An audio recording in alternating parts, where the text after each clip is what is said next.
Mapagpalang umaga po sa ating lahat. Pwede po ba tayo lahat magsitayo? At ito po ay araw ng pagdiriwang. Tayo po ay magdiriwang dahil tayo ay mayroong mabuting Diyos.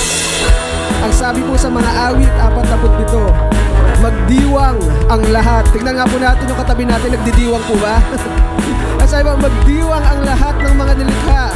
Pumalakpak kayong may awit at tuwa bilang pagpupuri sa Diyos na dakila. Ang Diyos na si Yahweh, kataas-taasan ay dakilang haring dapat na igalang. Siya'y maghari sa sangkatauhan. Awitin po natin ang kataas-taasang Diyos.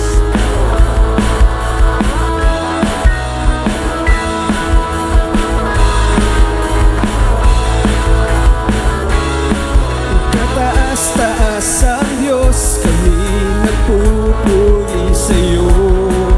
Kataas-taasang Diyos, kami sumasamba sa'yo. Karapat-dapat kang tumanggap ng papuri at pasasalamat. Dakila ka, kataas-taasang Diyos. Kantahin po natin, kataas-taasang Diyos. Kataas-taasang Diyos, kami nagpupuri sa'yo. Kataas-taasang Diyos, kami sumasamba sa'yo. Karapat-dapat kang tumanggap ng papuri at pasasalamat. Dakila ka, kataas-taasang Diyos. Mas malakas po, kantahin natin, kataas-taasan. Kataas-taasang Diyos, kami nagpupuri sa'yo. Kataas-taasang Diyos, kami sumasamba sa'yo. Karapat-dapat kang tumanggap ng papuri at pasasalamat. Dakila ka, kataas-taasang Diyos. Kataas-taasang Diyos. Kataas-taasang Diyos, kami nagpupuri sa'yo. Kataas-taasang Diyos, kami sumasamba sa'yo. Karapat-dapat kang tumanggap ng papuri at pasasalamat. Dakila ka, kataas-taasang Diyos. Kataas-taasang Diyos. Kataas-taasang Diyos, kami nagpupuri sa'yo. Kataas-taasang Diyos, kami sumasamba sa'yo. Karapat-dapat kang tumanggap ng papuri at pasasalamat. Dakila ka, kataas-taasang Diyos. Karapat-dapat kang tumanggap ng papuri at pasasalamat. Dakila ka, kataas-taasang Diyos. Dakila ka, dakila ka, kataas-taasang Diyos. Dakila ka, dakila ka, kataas-taasang Diyos. Ang sabi po sa mga awit 100, pumasok kayo sa kanyang templo ng may pasasalamat at pagpupuri. Magpasalamat kayo at magpuri sa kanya dahil mabuti ang Panginoon. Amen po ba? Mabuti ang Panginoon, ang pag-ibig niya'y walang hanggan at ang kanyang katapatan at may magpakailanman. Purihin po natin ang Panginoon. Napakabuti ng ating Diyos.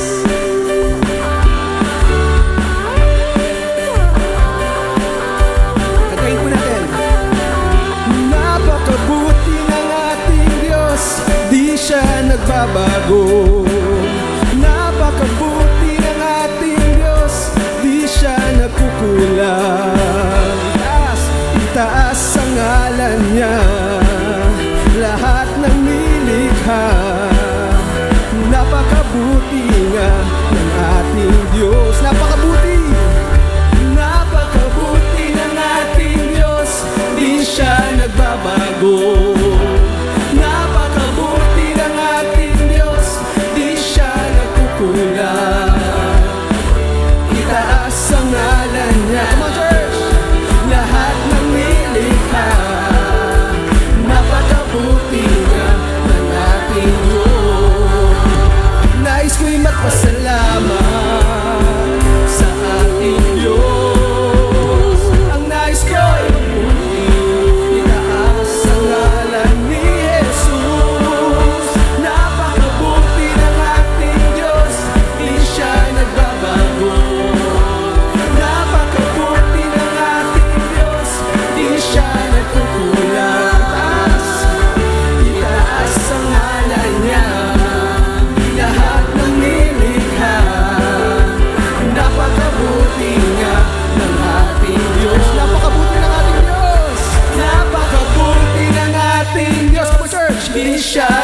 nagbabago. Napakabuti ng ating Diyos, di siya nagkukulang.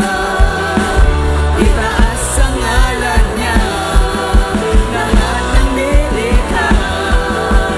Napakabuti nga ng ating Diyos.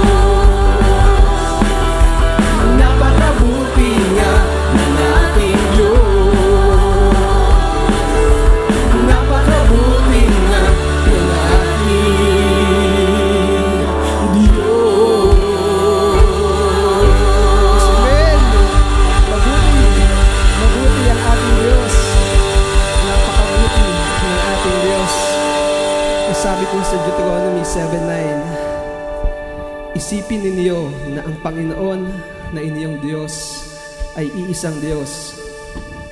Matapat siya at tinutupad niya ang kanyang kasunduan hanggang sa mga salinlahi ng mga nagmamahal sa Kanya at sumusunod sa Kanyang mga utos. Ang sabi po sa mga awit 49:2, ang iyong pag-ibig ay walang katapusan, sintatag ng langit ang iyong katapatan. Dakila ang katapatan ng Panginoon. Amen po ba? Ang Panginoon natin ay nananatiling tapat magpakailanman. Kantahin po natin ang tukol sa katapatan ng ating Diyos.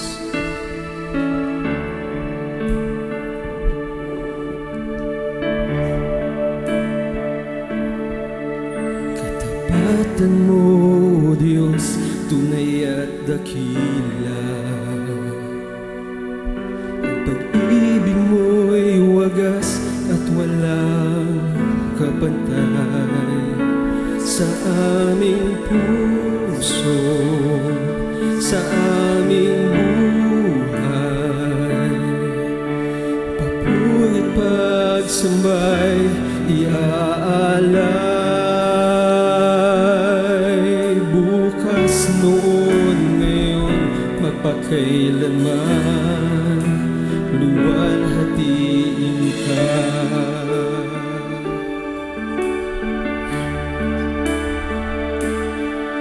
Katapatan mo, Diyos, tunay at dakila. Ang pag-ibig mo'y wagas at walang kapantay sa aming puso, sa aming buhay. Papuri pagsambay,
Sumigaw kayo na may kagalakan sa Panginoon, lahat ng mga lupain. Maglingkod kayo sa Panginoon na may kagalakan, magsilapit kayo sa kanyang harapan na may awitan. Kilalanin niyo na ang Panginoon ay Diyos. Siya ang lumalang sa atin at tayo kanya. Tayo kanyang bayan at mga tupa ng kanyang pastulan. Magsipasok kayo sa kanyang mga pintuan na may pagpapasalamat at sa kanyang mga bulwagan na may pagpupuri. Magpasalamat kayo sa kanya at purihin ninyo ang pangalan niya. Sapagkat ang Panginoon ay mabuti. Ang kanyang tapat na pag-ibig ay magpakailan paman. At ang kanyang katapatan ay sa lahat ng salin lahi. Tayo po ay manalangin. Aming Ama, ikaw ay mabuti. Dakila at tapat at walang kapantay ang iyong pag-ibig. Lord, salamat sa iyong mga biyaya. Salamat sa iyong pag-iingat, sa iyong pagpapatawag, patawad at presensya na palagi sa aming buhay. Ang iyong habag ay bago tuwing umaga. Dahil ikaw lamang ang aming sinasamba. Inaalay namin sa iyo ang aming puso, ang aming buhay, ang aming pamilya at aming paglilingkod. Patatagin mo ang iyong iglesia upang manatiling tapat sa pagsamba, paglilingkod, at pagsunod sa iyong salita. Lord, sa gitna ng aming mga pangangailangan at pagsubok, nagtitiwala kami na ikaw ay mabuti at tapat sa lahat ng saling lahi. Ito ang aming dalangin sa matamis na pangalan ni Jesus. Ang lahat ay magsabi na Amen and Amen. Okay, so bago ka po, ano sabihin mo sa katabi mo? I love you with the love of the Lord. Sabihin mo, I love you with the love of the Lord. Napakasarap magpuri, umawit sa Panginoon. Amen? Umulat, umaraw, bumagyo. Ang pinakamasarap ay magpuri sa Diyos na tapat magpakailan paman. Okay? So today, may gagawin tayo. Meron tayong icebreaker. Lagi natin ginagawa after ng mga messages, tayo ay nag-break out. Di po ba? So ngayon, paki-abante po yung ating slide. Ayan. May pupunta sa inyo na leader para pag-usapan sa bawat grupo. Okay, I will give you 5 minutes, 2 minutes para hanapin yung 3 bagay na gusto mong makuha na ikaw ay sakay ng isang eroplano na bago pa man ito ay mag-crash, no? Magkakaroon ng crash landing, so makakababa. Pero kailangan mong kumuha ng 3 bagay na maaari mong dalhin, magamit. Okay? At ano yung 3 bagay na iyon? So, pakibasa and then may pupunta sa inyo para mag-facilitate. Okay na, nabasa na. Forward please. Ano yung, may 10 items na pagpipilian. 3 lang ang kukunin nyo dito. Ano yung 3 mahalaga? Lahat ng mahalaga. Ano yung 3 pinakamahalaga na dadalhin mo para sa iyong survival until na ma-rescue ka? So mga leaders, core leaders, and YG leaders, please, puntahan nyo, no? O, maaring may 3 o 4 or 5. Please facilitate them. Yung mga core leaders ng YG, tsaka men and women, spread out. Spread out po tayo. At puntahan natin. Kayo lang naman ang nakakaalam nitong ating icebreaker. Okay, ang kwento ganito. Sakay ka ng isang eroplano At nasa taas kayo ng himpapawid, biglang narinig mo nag-SOS ang piloto. So humingi siya ng tulong at binigay yung coordinates sa 1500 coordinates, no? 15 hours coordinates. So ibig sabihin, pinapaalam ng piloto sa tower kung nasaan yung exact location ng inyong eroplano. At dahil nga sa ganung sitwasyon, kailangan kayo magka-crash landing. Ibig sabihin, hindi sasabog yung eroplano, pipilitin ng piloto na kayo ay makababa ng ligtas. Kaya lang, binabaan nyo isang desert, ang vegetation niya ay cactus. Okay? So any moment, pwedeng sumabog yung aeroplano sinasakyan nyo.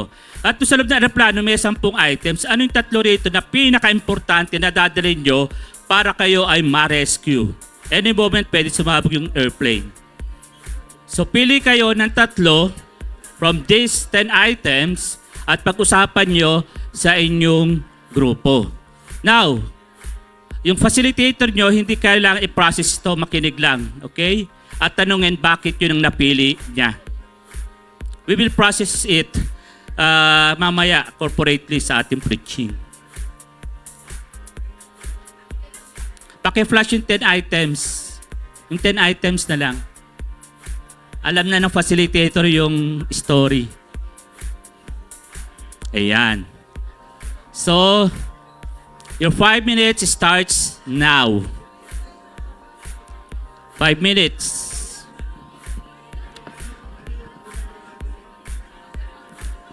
Pwede po tayo mag-discuss ng tahimik para po yung ibang grupo ay hindi naman ma-disturb. Ayan. Although maganda tong discussion na to, no? We can discuss it ng silently.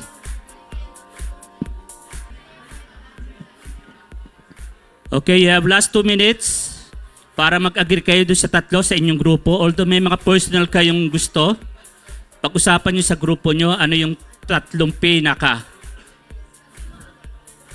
sa inyong grupo.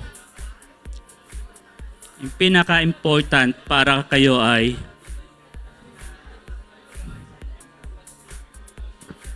okay, agree with the group. The 3 most important item na dadalhin nyo as a group para sa inyong survival.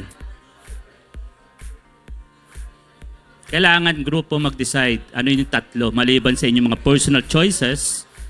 Mag-decide ang grupo kasi nga kayo ang i-rescue. Okay, yan. Tapos na yung mga mamshis dito sa harapan. So, nagkaroon sila ng agreement na 3. Ano yung 3 most important items. The next mamshis, tapos na rin. Parang nag-aaway sila. Nagtatalo sila. Ayaw nilang mag-agree hata.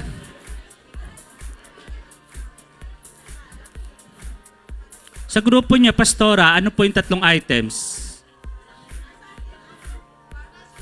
Parachute, first aid kit,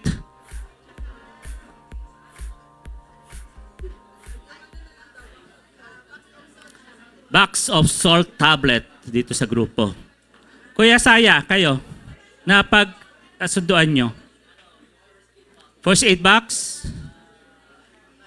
knife, and parachute. Oh, ate, ano rin? Parachute, water, and compass. Sa inyo, Jet? Compass, knife, and first aid. Yun ang Emil sa inyo? Bottle of water? 1, 2, 3. Salt tablet and parachute. Si Kuya Edgar high blood kaya kailangan ay gamot, first aid box kasi diabetes. Si Ate Emma, parachute, knife, and first aid box. Mga young pro, ladies, ano yung napagkasunduan nyo? 3. Knife, parachute, first aid kasi may doktor yata kayong kasama. Okay. Doon sa group na mga men, mga lalaki, knife, okay, tubig, Compass. Doon sa dulo, kila Kuya Lito. Tubig? Compass first aid. Sino hindi pa natawag? Sa inyo, Ate Dana. Water knife and compass. Oh, Dr. Kyle.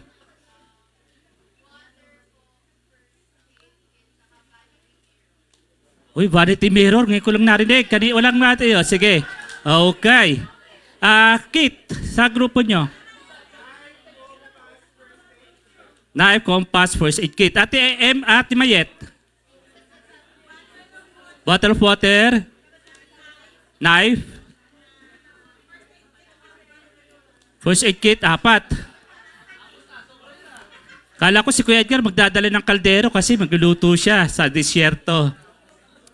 According to top US military survival expert, tapos na po yung discussion natin, mga kapatid sa likod. Preaching na tayo.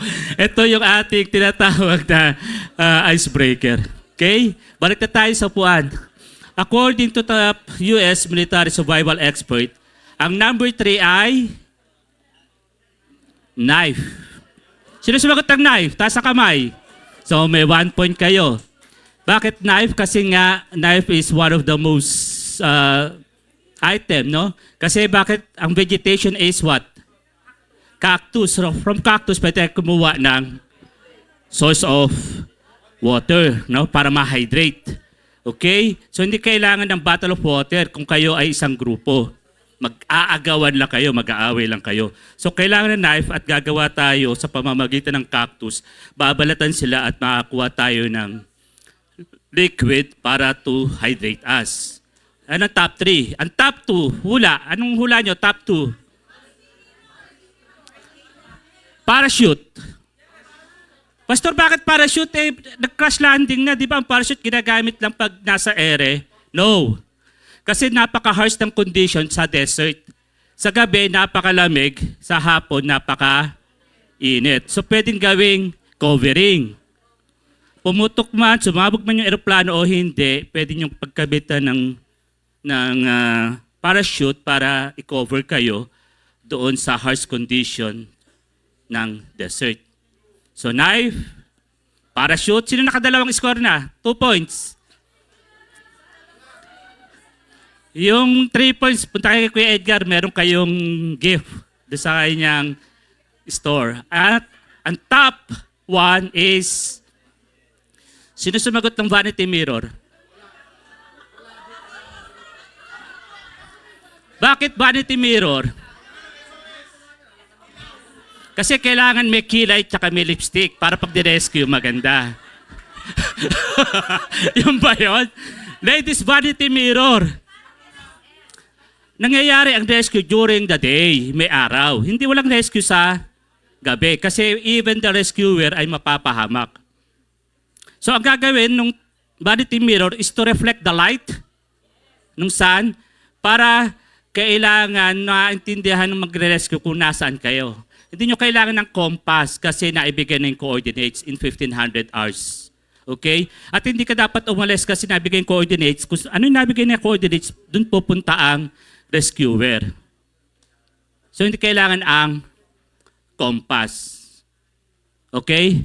Hindi kailangan ng box of salt tablets. Why? Lalo kang madi-dehydrate. Okay? Madi-drain yung iyong liquid.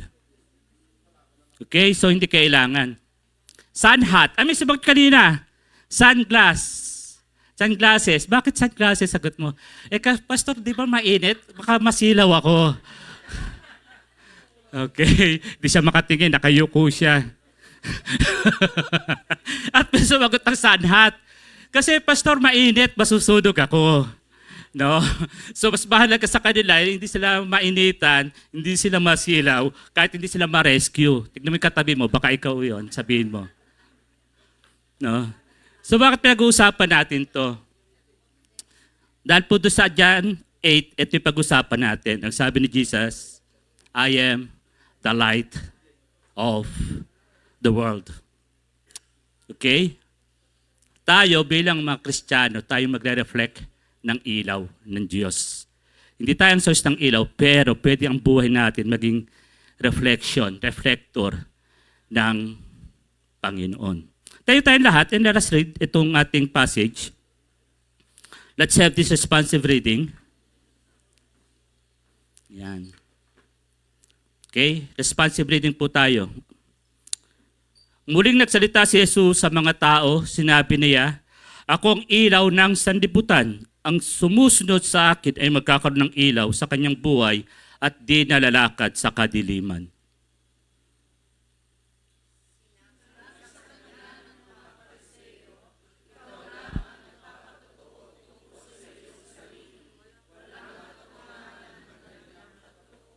Sumagot si Jesus, "Kung nagpapatotoo man ako tungkol sa aking sarili, totoo ang aking sinasabi, sapagkat alam ko kung saan ako nanggaling at kung saan ako pupunta. Ngunit hindi ninyo alam ang aking pinanggalingan at ang aking pupuntahan."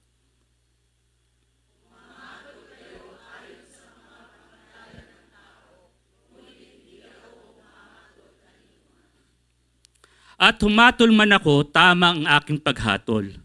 Sapagkat hindi ako nag-iisa sa aking paghatol, kundi kasama ko ang aking Ama na nagsugo sa akin.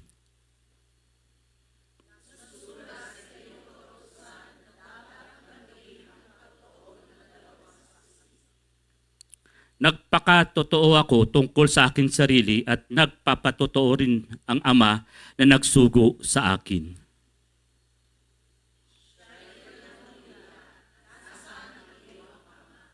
Sumagot si Jesus, "Hindi niyo ako kilala at hindi rin ninyo kilala ang aking Ama. Kung kilala ninyo ako, kilala rin ninyo siya."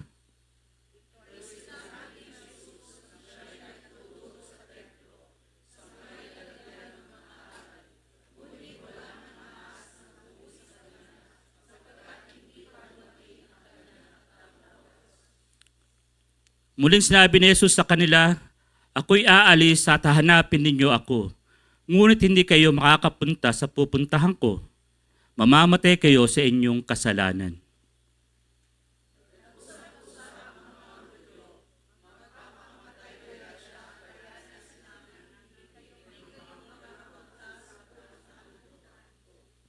Kaya't sinabi ni Jesus, "Kayo'y mula dito sa ibaba, ako'y mula sa itaas. Kayo'y taga sanlibutan ito, ngunit ako'y hindi."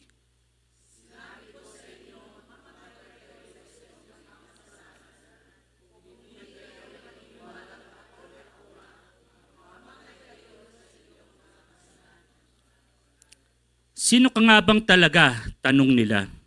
Sumagot si Jesus, "Sinabi ko na sa inyo, noong simula pa lamang kung sino ako."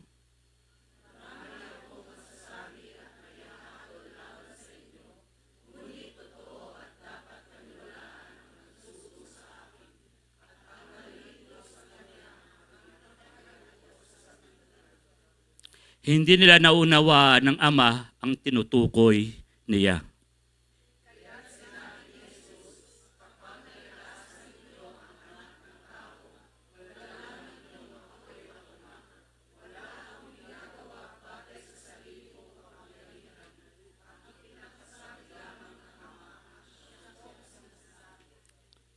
At kasama ko ang nagsugo sa akin at hindi ako iniwan, sapagkat lagi kong ginagawa ang kalugod-lugod sa Kanya. Sabay-sabay po tayo. Maraming nakarinig dito ang naniwala sa Kanya. Puri ng Diyos sa Kanyang mga salita. Pwede na po tayo maupo.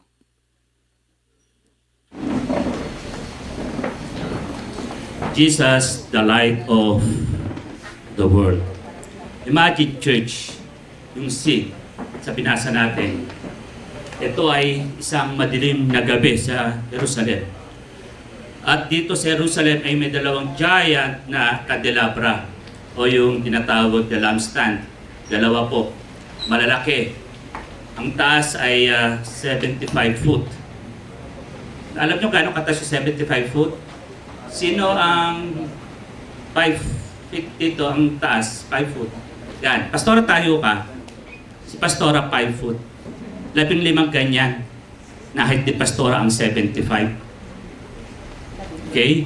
So may dalawang lamppost doon sa seat of Jerusalem at sa ibabaw may malaking banga bowl of oil. Ang pinaka-wick o yung ang tawag doon, mitsa, para doon sa pagliwanag na yun, yung mga lumang damit o lumang robe ng mga high priest. Okay?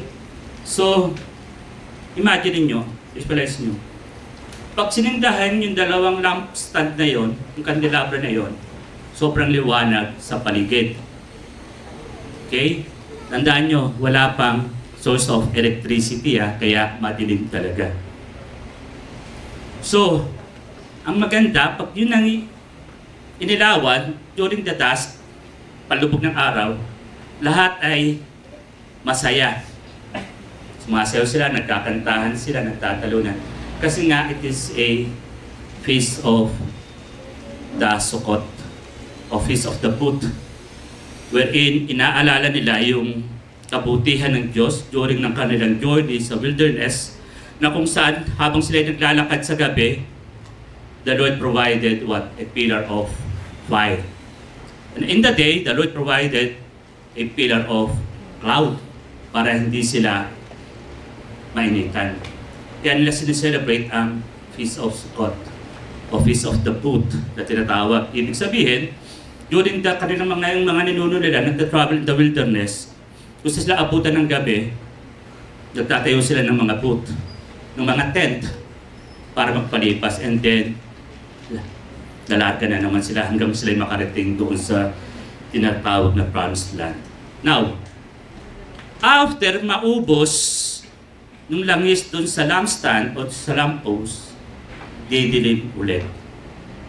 Temporary light lang na ibibigay. At sila, ang gagawin nila, liligpitin nila yung kanilang mga gamit na pagsisiuwi na sila. Kasi tapos na yung kanilang ritual. At tumayo si Jesus doon sa kalagitnaan at bigla siya sumigaw, I am the light of the world. Kung ikaw yung naroon, ano ang mararamdaman mo? Ano yung magiging reaction nyo? Diba? Unti-unti namamatay. Biglang mararamdaman na yung lamig, mararamdaman na yung usok na nawawala, no? Na mawamatay ni apoy. Tapos biglang may sumigaw, ako ang ilaw ng sanlibutan. At kung sino man ang sumusunod sa akin ay hindi nalalakad sa kadiliman at magkakaroon ng liwanag ng buhay. Light of the world. So, mga kapatid, we need to take it seriously. Itong sinabi ni Jesus because He meant it. No? Napakagandang promise para sa mga tao noon at even sa mga tao ngayon. Because He's the same God of yesterday, today, and the same light na in-offer niya sa mga tao noon ay isang ilaw din, liwanag din, ibinibigay niya sa bawat isa sa atin. Dahil tayo ngayon ay nabubuhay sa mundong maingay, madilim, walang katiyakan, pero ang pwede natin panghawakan, yung sinasabi na ating Panginoong Hesus, ako ang liwanag ng Pilipinas. Yung ba? Yung ba sinabi? Ano sinabi? Ako ang liwanag ng Israel, ng Jerusalem. No. I am the light of the world.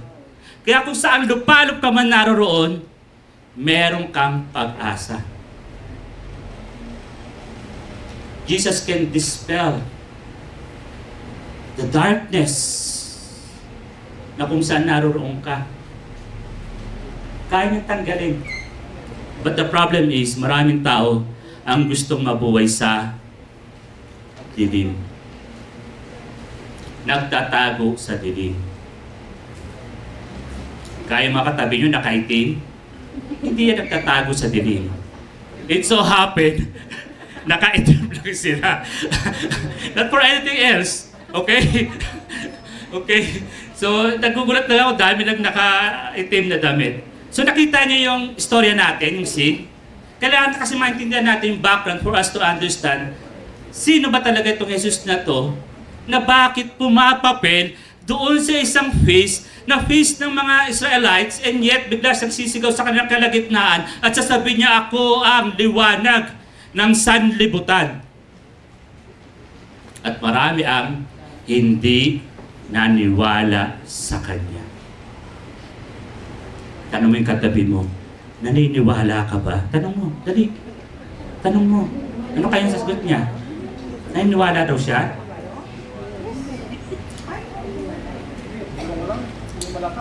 People are walking in darkness. Sa panahon ngayon, sa nangyayari. Ano yung headline ng nakaarang Monday or Tuesday? Ano yung headline? Dito sa atin. Ano yung headline? Yan ang hirap pag TikTok eh. Updated kayo. Estudyante naman rin pa. Estudyante saan? Okay lang ba sa inyo? Hindi kayo magkaroon ng burden, ng conviction. Ano ang nangyayari sa aking bansa? Paano na ang mga susunod na henerasyon? Kung dito sa mismo sa institusyon na kung saan ang mga bata ay dapat natututo, ay nagkakaroon ng marahas na pagkilos. Mga mamis, mga daddies, nakakatulog pa ba kayo?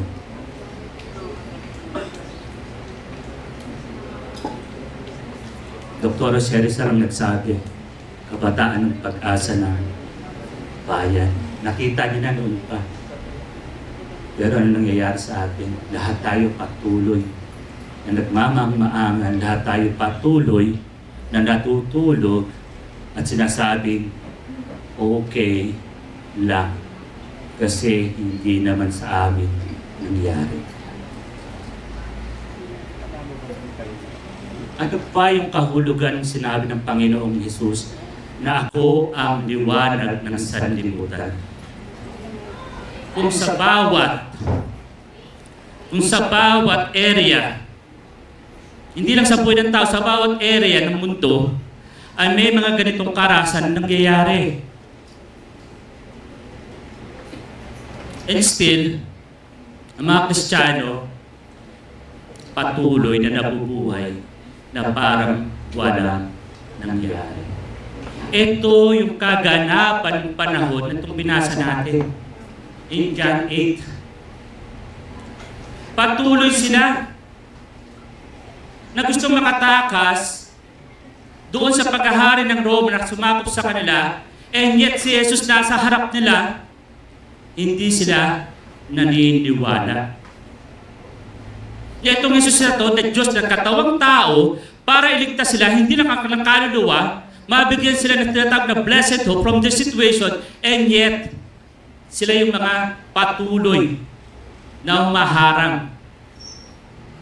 At mas mahalaga yung mga rituals, mas mahalaga yung kanilang mga ginagawa kaysa mismong Diyos na nasa harap nila. So ngayon, pag-usapan natin.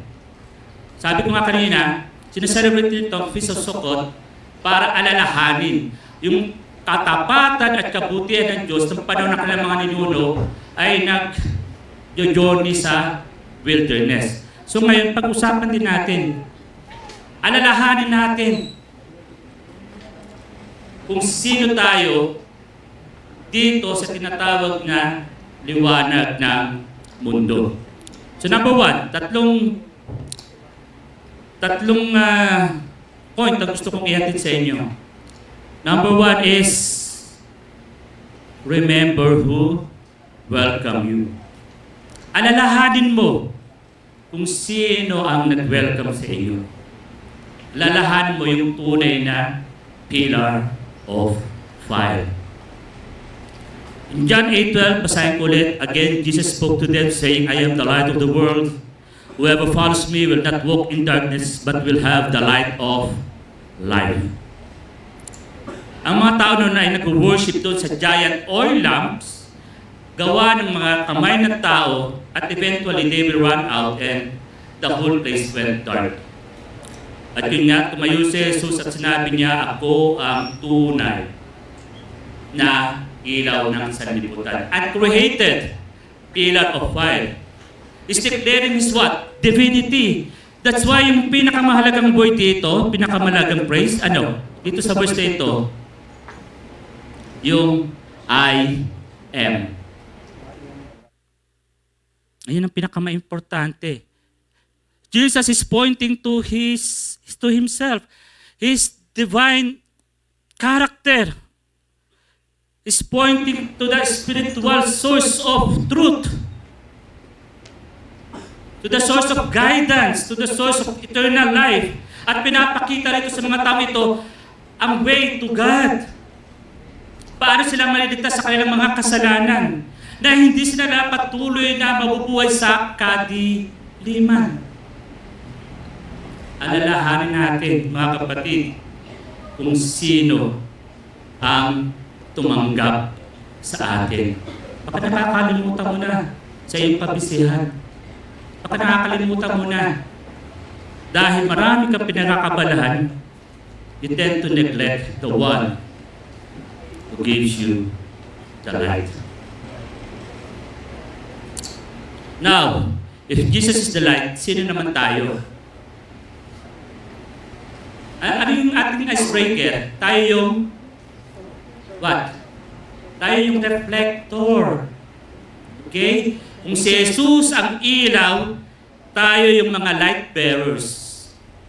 Tayo yung mga ambassador dito sa madilim na mundo. Kaya hindi mo pwede sabihin, Pastor, ito lang ako.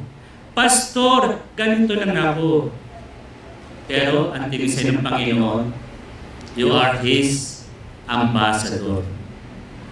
Sabihin mo sa katabi mo, Your Highness, Your Highness. Di ba yung tawag sa mga ambassador? Madam, Highness. No, di ba?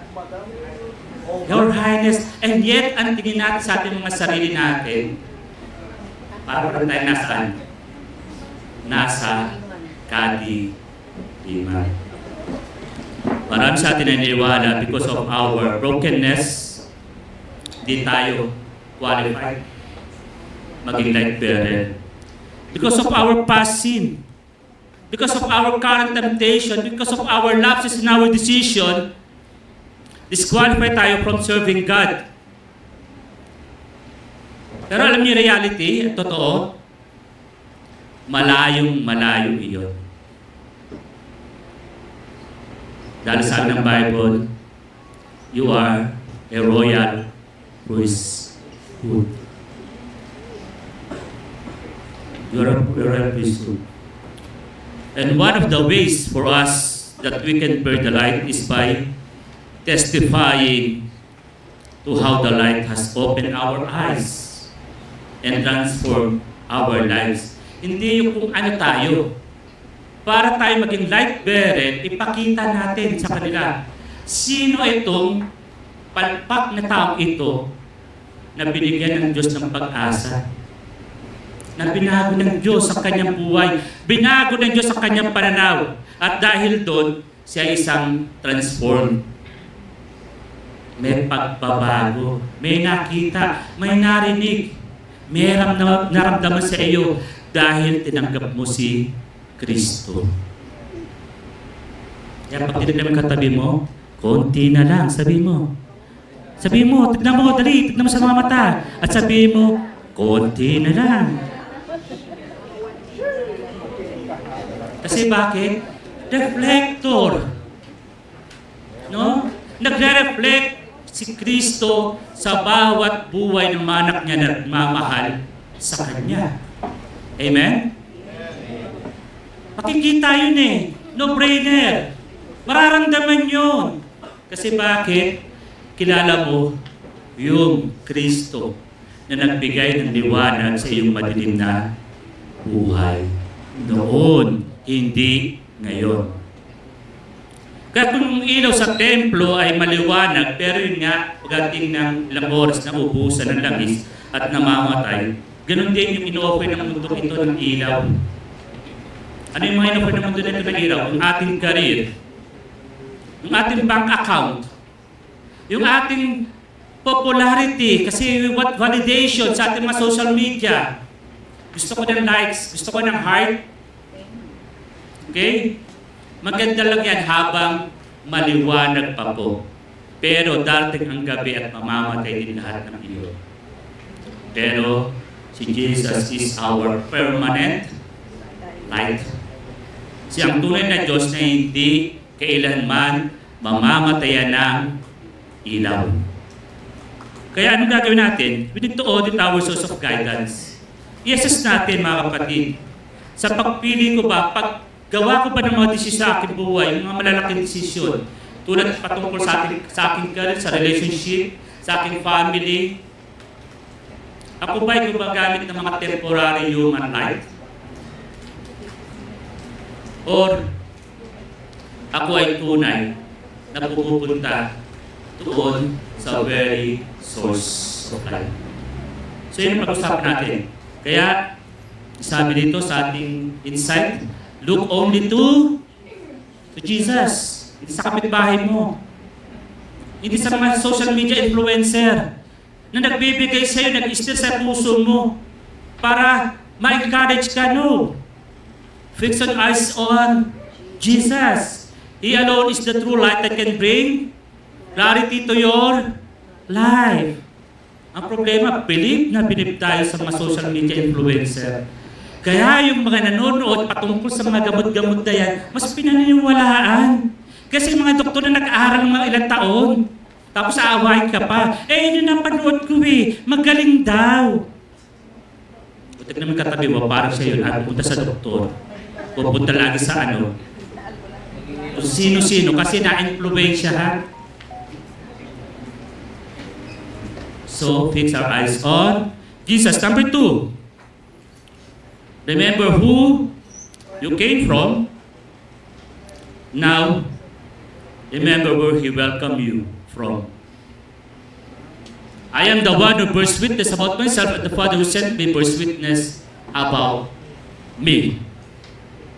So itong sinabi ito ni Jesus, yung kanilang ginagawang mga ritual na ito ay yung kanilang feast na ito, inaalala nila kung saan, dun nga, sa wilderness na kung saan ang Diyos ay nagpapakita ng pillar of fire, nagbibigay, para makita nila kung ano yung sitwasyon sa gabi ng desert. Napaka-dangerous kasi bakit? Ang daming scorpion.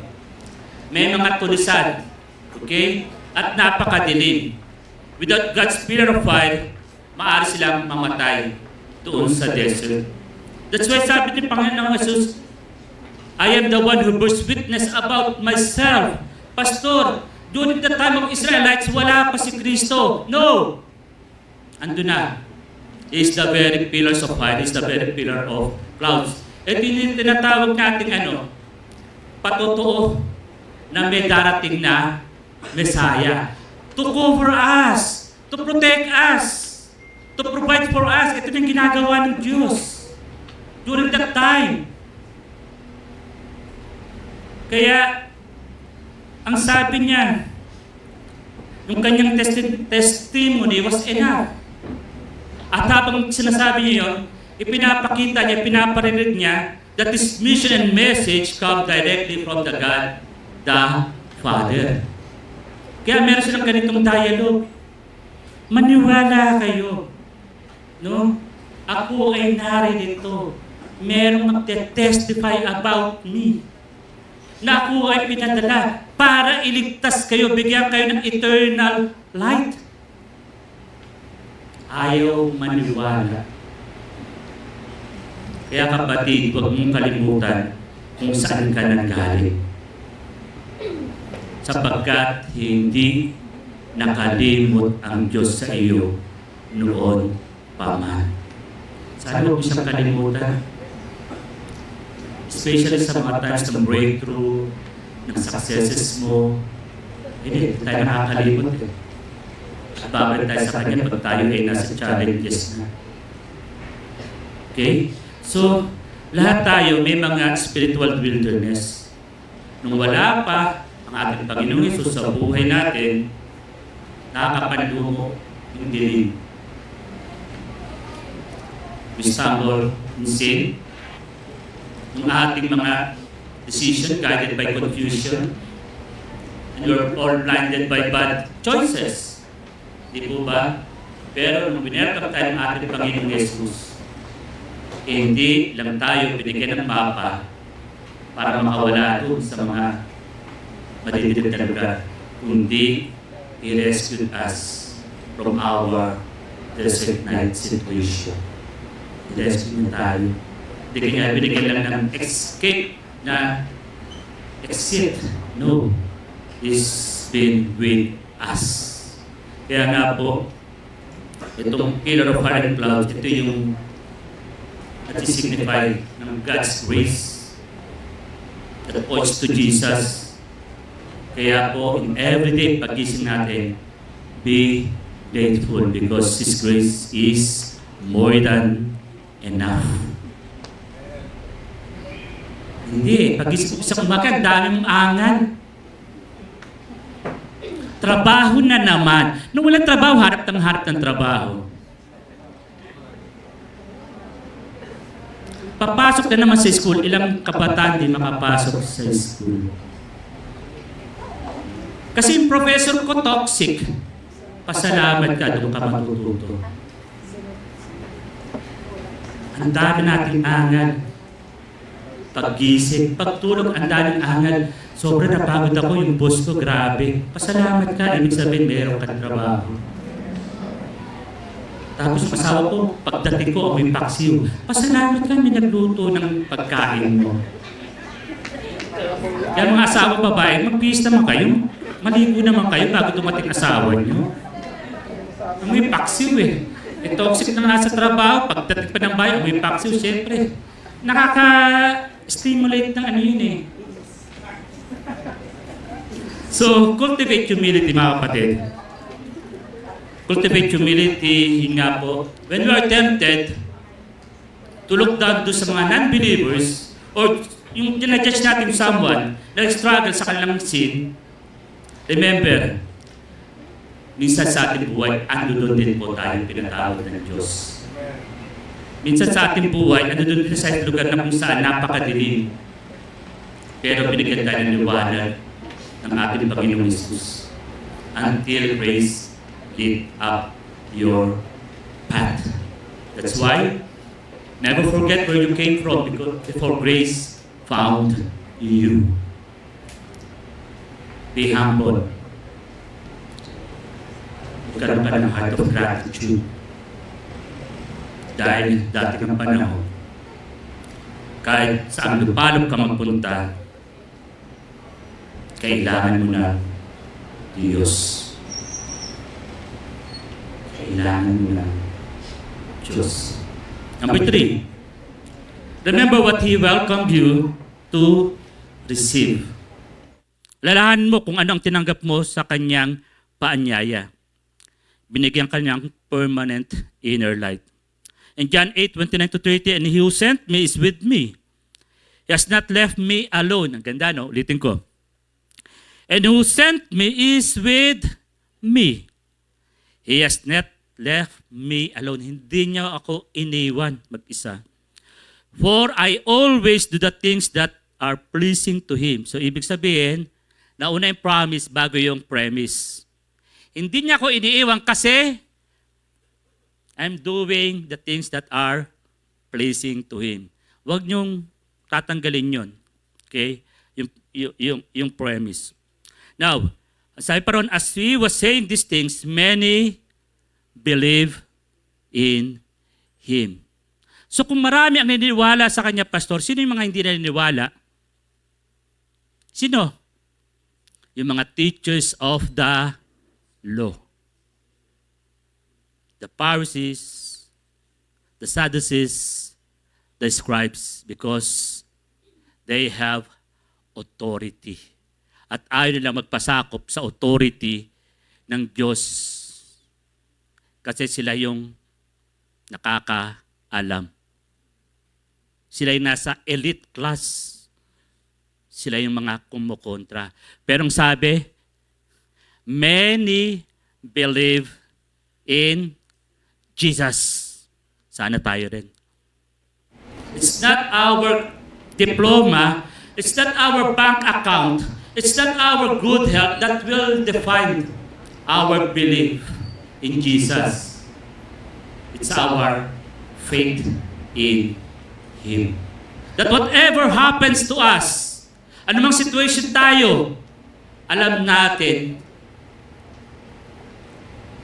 He has not left me alone. Iwanan ka na ng lahat, sigurado, pag ikaw ay nasa tamang presensya ng Diyos, mawala man ang lahat, at least, nasa Panginoon ka. Pero huwag niyo sabihin sa mga girlfriend at asawa niyo, uy, okay lang kung wala na tayo. Makakapag-move on na ako kasi may Jesus ako. Huwag naman ganon. Out of context yun, mga kapatid. Ha? Kaya para maliwanag, sinasabi ko. So, etong desert na ito, bakit sinabi ito? Remember what He welcome you to receive? Kung nasa ng liwanag, kung saan ang pillar of fire, kailangan sumunod sila. Kasi pag hindi ka sumunod, may iwan ka sa dilim. Okay? So kanilang gagawin, liligpitin nila yung kanilang mga tent at susunod sila kung nasaan ang liwanag. That's why, nung binibigay itong fire na ito sa kanila, pillar of fire, ito yung symbolism ng kanilang protection. Ito yung symbolism ng kanilang init during the time na malamig sa desert. Kaya nga sabi ng Panginoon Jesus sa kanyang promise, whoever follows me will never walk in darkness, but will have the light of life. Bakit patuloy kang nabubuhay sa kadiliman, kapatid? Bakit patuloy kang bumababad sa mga problema at sa mga trials ng buhay, pagsubok? Anong sabi? Kung nasaan yung ilaw, sumunod ka. Ang problema, tinatambayan. And then sasabihin mo, Lord, nasaan ka? Lord, iniwan mo ba ako sa panahon na ako ay nag-struggle sa aking health? Nag-struggle ako sa aking family, sa aking relationship? Hindi, nagpapaiwan ka eh. Diba? Hindi sinabi ng ating Panginoon na tumingin ka sa akin bilang ilaw. Ang sabi niya, sumunod ka sa akin. Diba? Ang sabi niya, sumunod ka. And I will give you the light of life. John 8:29, sabi, basa natin ulit, at sabi doon, at kasama ko ang nagsugo sa akin, pertaining the Father, at hindi niya ako iniiwan sapagkat lagi kong ginagawa ang kalugod-lugod sa Kanya. Kaya ka kasi nagpapaiwan, ayaw mong sumunod sa kalooban ng Diyos. Kaya ka patuloy na nakababad sa kadiliman kasi mas sinusunod mo ang iyong kalooban. The thief comes to steal, kill, and destroy, but I have come to give you what? Life. Ang magnanakaw ay dumating para magnakaw at pumatay, pero ako ay dumating para bigyan kayo ng buhay. Pero patuloy na nabubuhay sa kadiliman kasi nga ang nangyayari, ang gusto, ang kanyang sariling kalooban. Church, we need to daily align ourselves to the Spirit light. At kung saan siya pumunta, we need to walk in it. Okay? Starting every morning. Ano dapat natin gawin? Di ba sabi mo, Pastor Umangan? Start every morning what? Pray with thanksgiving. Lord, salamat, buhay ako. Kapitbahay ko, kunin mo na. Ganun ba? Lord, salamat at buhay ako. Open the Bible. Kaya nga tayo, laging meron tayong morning. Ulit, hindi ko marinig. Morning! Anong oras? Ba't nagigising ka? Alas 7. Alas 8. Diba? That's why we encourage you. Hindi lang mag-share ng inyong mga devotion, but join us every day, Monday to Saturday, 6 a.m. in our FB group. Why? Dito tayo nakikita natin na habang yung light ay lumalakad doon sa destiny na gusto niya para sa atin, susunod tayo. That's why we encourage you. We have this daily Bible reading plan for 1 year. At doon natin kinukuha yung ating daily morning devotion. At pag Thursday, at doon natin ginagawa yung mas malalim, yung profound study of that verses, of that passages, for us to understand that His will is what? Good, pleasant, and perfect. Kaya nagkain problema eh. Hindi tayo nagkakaroon ng renewing of mind. Sabi sa Romans 12:2, we need to renew our mind daily for us to, what? To accept the will of God, which is perfect, good, and pleasing. Hindi ka makasunod saan? Sa kalooban ng Diyos. Kaya, tapos sasabihin mo, iniwan ka ng Diyos.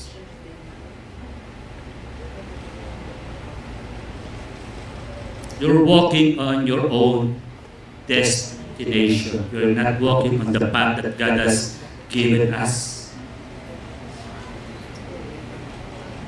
Sabi mo sa katabi mo, tignan katabi mo, dali, tignan mo. Sabi mo, huwag kang pasaway. Sabi mo. Yan. Sabi mo, huwag kang pasaway. Now, our conclusion, kaya dito sinabi, Jesus, sige, balik mo lang yung ating main idea, kuya. Jesus gives you what?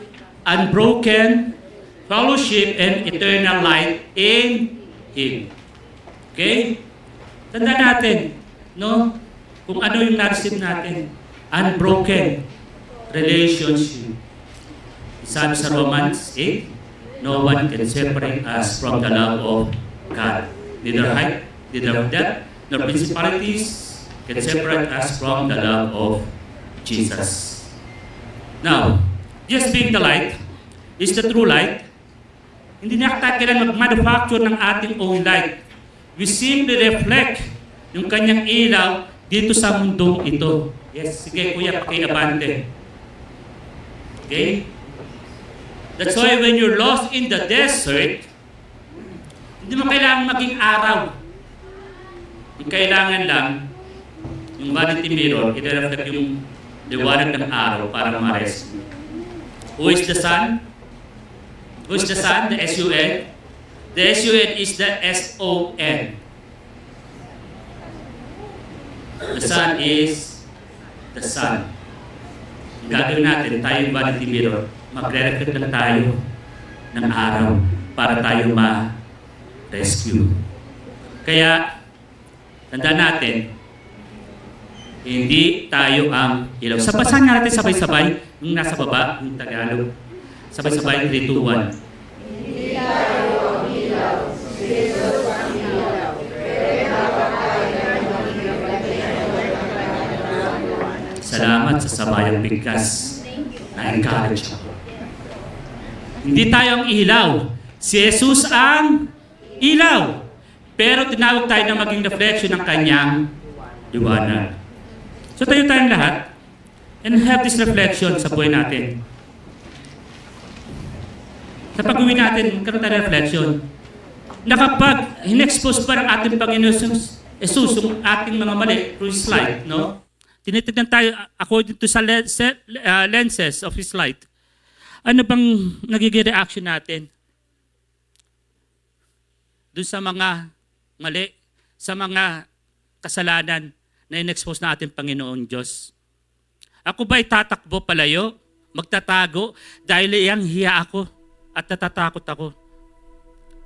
O pupunta ako doon sa liwanag ng Panginoong Yesus with humility na alam ko ang gusto niya ay mahil ako, mapatawad ako at ma-restore ako doon sa shame and guilt that brought by my sin, my iniquities.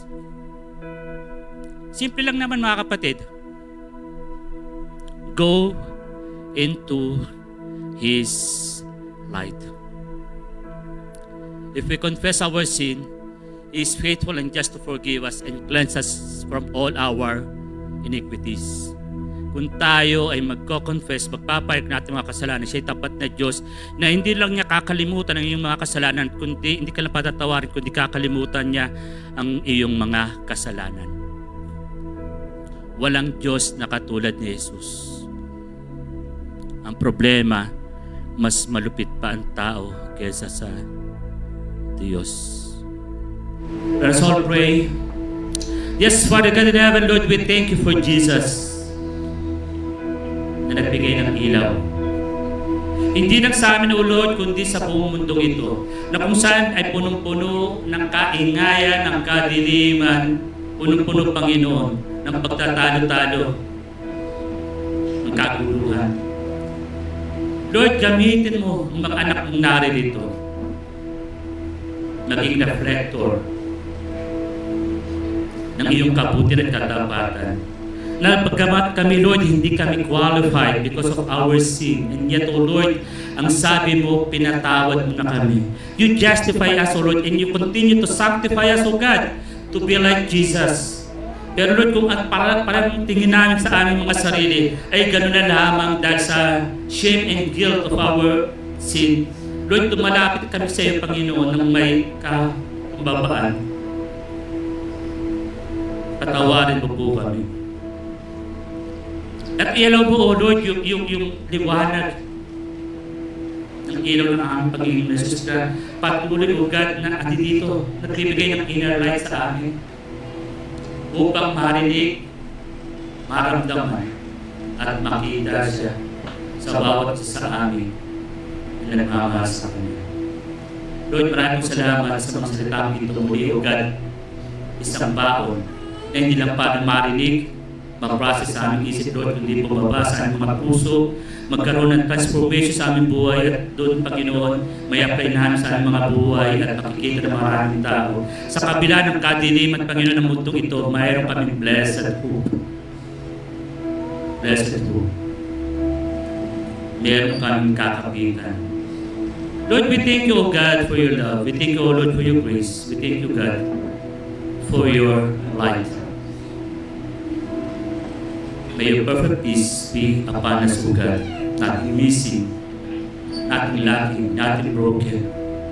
In Jesus' name we pray. Amen and amen.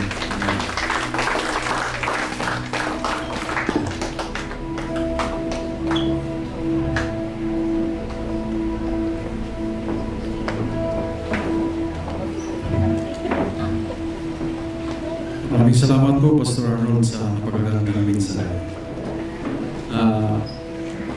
Gandang araw po sa ating lahat. Sa oras na ito, tayo ay maglaan ng panahon upang makibahagi sa Holy Communion. Hindi lamang ito sa isang simpleng seremonya, kundi isang mahalagang pagkakataon upang alalahanin ang dakilang pagmamahal, sakripisyo at biyaya ng ating Panginoong si Kristo. Pwede mo po tayo kumalangin.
Ang Holy Communion ay isang paalala sa atin ng ginawa ni Jesus sa krus para sa ating kaligtasan. Sa pamamagitan ng tinapay at alak o katas ng ubas, inaalala natin ang kanyang katawan at dugo na buong pagmamahal niyang inaalay para sa atin. Sabi sa 1 Corinto chapter 11 verse 24-25, ito ang aking katawan na para sa inyo. Gawin ninyo ito bilang pag-aalaala sa akin. At ang kupang ito ay bagong tipan sa aking dugo. Tuwing inumin nyo ito, gawin ninyo ito bilang pag-aalaala sa akin. At ang tinapay ay simbolo sa katawan ni Kristo na ibinigay para sa atin. Ipinaalala nito ang kanyang pagtitiis at sakripisyo sa krus. Samantala ang alak o katas ng ubas ay sumisimbolo sa dugo ni Kristo na dumanak para sa kapatawaran ng ating mga kasalanan. Sa bawat pag-inom natin ito, alalahanin natin ang bagong tipan at ang kaligtasang pinagkaloob sa atin sa pamamagitan ni Kristo. Kaya bago tayo tumanggap ng komunyon, gamitin natin ang pagkakataong ito upang suriin ang mga puso kung may mga pagkakamali, sama ng loob o kasalanan na kailangan nating isuko sa Panginoon. Ito ang tamang panahon upang humingi ng tawad at magbalik loob sa Kanya. Naway sa bawat komunyon, hindi lamang natin alalahanin ang ginagawa ni Jesus noon, kundi maramdaman din natin ang Kanyang presensya at pagmamahal sa ating buhay ngayon. Sa kabila ng ating mga pagkukulang, hindi nagbabago ang Kanyang pagmamahal sa atin.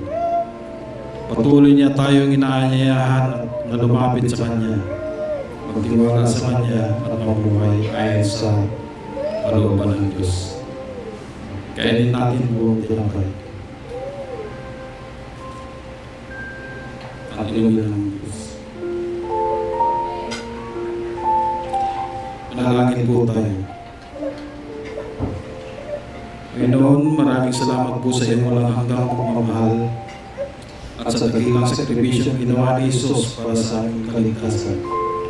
Salamat po sa kanyang katawan na binigay para sa amin at kanyang dugong dumanak para sa kapatawaran ng aming mga kasalanan. Habang kami nagkikibahagi sa Holy Communion, linisin mo po ang aming mga puso. Patawarin mo kami sa aming mga pagkukulang at tulungan mo kami magkaroon ng pusong mapagpakumbaba. Pagmahal at hindi sumunod sa iyong kalooban. Habang tinatanggap namin ang tinapay at ang alak patas ng ubas, naway lagi naming lalahanin ng sakripisyo ni Kristo, ang biyaya ng kaligtasan na iyong ipinagkaloob sa amin. Palakasin mo po ang aming pananampalataya at gabayan mo kami sa aming pang-araw-araw na buhay. Maraming salamat, Panginoon, sa aming pagmamahal na walang hanggan. At ang lahat ng ito ay aming dalangin sa mga kapangyarihang pangalan ni Jesus. Amen.